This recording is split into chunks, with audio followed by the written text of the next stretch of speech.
Conscientious. Paying attention to detail. That's what conscientious means.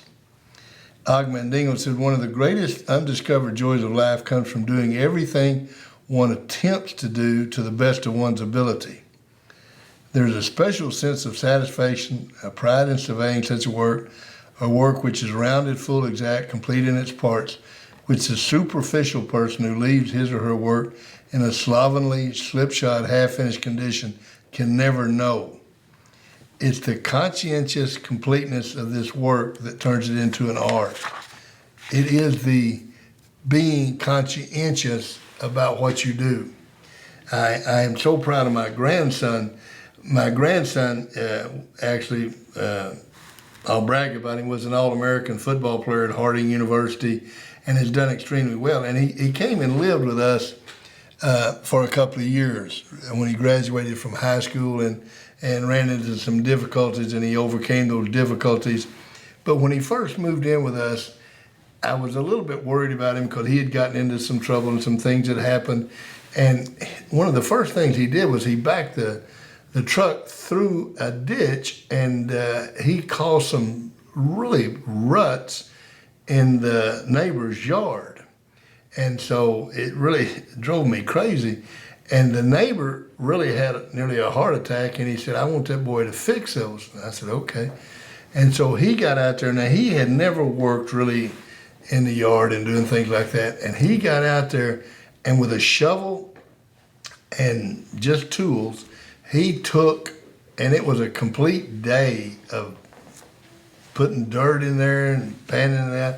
He made that thing look better than it looked before. And he was so conscientious about doing something. And I learned something about him at that time, and it's still the thing that I'm the most proudest of. If you give him something to do, and my wife was always making him pick up sticks in the yard before she mowed. And my wife has this belief that you can't mow a twig this big, so my poor grandson is out picking up sticks. And I mean, he picked up every stick in that yard. She had him power wash where the swimming pool was. I mean, he power washed that thing perfectly. And I am so proud of the fact that he's conscientious. I mean, he doesn't do any job that when he finishes it, he's not proud of. And when he went to Harding, I really felt that he was going to do well. Well, he became an All-American. And the coach, when you talk to the coach, he said that he never went to practice and had a bad practice. And I said, you got to be kidding me. He said, no. He would not allow himself to have a bad practice, because if something happened that day, he would go and stay with it until he did it. I look back on the guys that played for me and went on and played in the NFL, and you know the one quality that each one of them had? They were conscientious. The route runners, they were going to run the perfect route.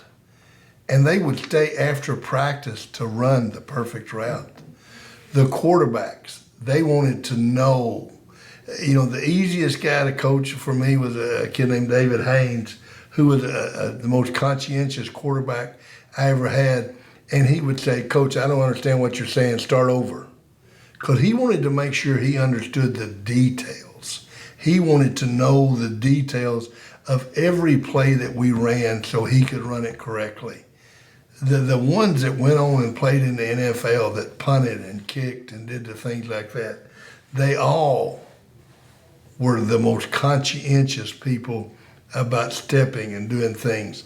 I had Toby Goen that played for the Dallas Cowboys, and as a punter, he wanted to video every day when he punted so he could see that he was stepping with the right foot, doing the right things. Is conscientious. That's part of being, if you want to be the elite anything, the most important thing that you've got to develop is the quality of being conscientious.